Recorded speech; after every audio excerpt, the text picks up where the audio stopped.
М? Референт так делает, что Ну, он же говорит, что он позицию уголовной коллегии воспроизводит. Так, слово для выступления предоставляется представителю Совета судей, председателю Первомайского районного суда Берду Муратову Чингизбекову Муртазакуловичу. Пожалуйста, пройдите к трибуне. С вашего позволения, Суч Валаль. Так, здравствуйте, уважаемые еще раз судьи Конституционного суда, уважаемый председатель. Так, правовая позиция Совета судей Кыргызской Республики. С вашего позволения я зачитаю. По делу о проверке конституционности пункта 6 части 2 статьи 271 Уголовно-процессуального кодекса Кыргызской Республики. Право на судебную защиту, закрепленное в части 1 статьи 61 Конституции Кыргызской Республики, предполагает наличие у участников процесса реальной и эффективной возможности обжаловать судебные акты. Вместе с тем, Конституция не устанавливает конкретного механизма исчисления процессуальных сроков, оставляя их законодателю при условии соблюдения принципа правовой определенности, баланса прав сторон и недопустимости злоупотреблений. Действующая норма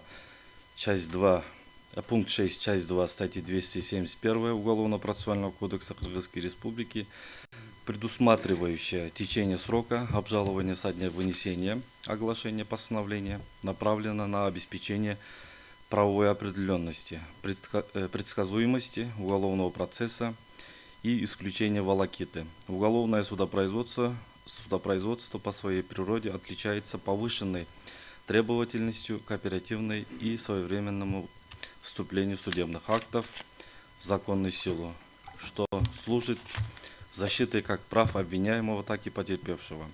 Следует учитывать, что Уголовно-процессуальный кодекс Кыргызской Республики уже предусматривает механизм восстановления пропущенного срока обжалования при наличии уважительных причин, что выступает гарантийным механизмом защиты прав добросовестной стороны.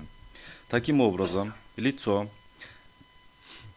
которое объективно не имело возможности присутствовать при оглашении или своевременно узнать содержание акта, не лишено конституционного права на обращение в суд. Для сопоставления заслуживает внимания практика по Кодексу о правонарушениях, где срок обжалования исчисляется со дня вручения копии постановления или получения по почте. На практике такая модель привела к многочисленным случаям сознательного уклонения сторон от получения судебных актов, затягивания почтовых отправлений и искусственного продления сроков вступления постановления в законную силу. Это негативно сказалось на эффективности правосудия, создав правовую неопределенность и неоднократную процессуальную волокиту. Распространение аналогичного подхода на уголовное судопроизводство, где еще более высокими являются требования к своевременности и окончательности судебных решений, объективно создало бы условия для злоупотребления процессуальными правами, подорвала бы принцип правовой определенности и нарушила бы баланс прав участников процесса. Исходя из изложенного, действующая редакция статьи 271 Уголовно-процессуального кодекса Кыргызской Республики отвечает конституционным целям обеспечения оперативности и правовой определенности уголовного процесса, не ограничивает права участников на эффективную судебную защиту и соответствует части 1 статьи 61 Конституции Кыргызской Республики. Изменение формулировки со дня получения сторонами создаст риски процессуальной волокиты и злоупотреблений, что противоречит принципам справедливого и эффективного правосудия.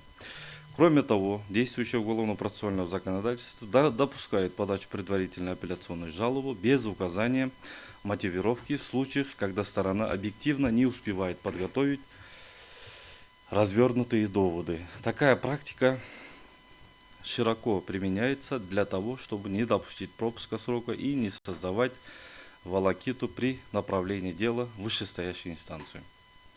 После подачи предварительной жалобы сторона вправе предоставить полноценную мотивированную жалобу в пределах установленного срока, законом срока, без нарушения процессуальных гарантий другой стороны и без остановки движения дела.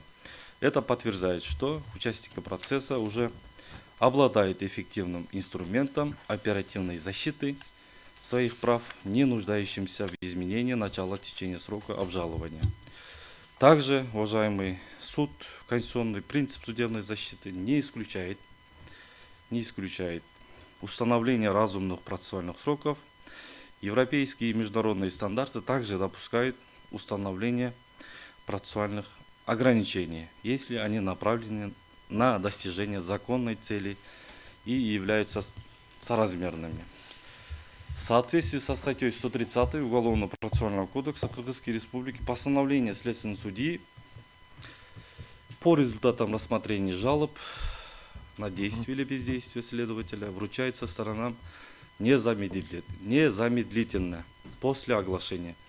Таким образом, уважаемый суд, законодатель на нормативном уровне исключил возможность произвольной задержки вручения судебного акта. В случае несоблюдения данной обязанности речь может идти только о нарушении процессуального закона,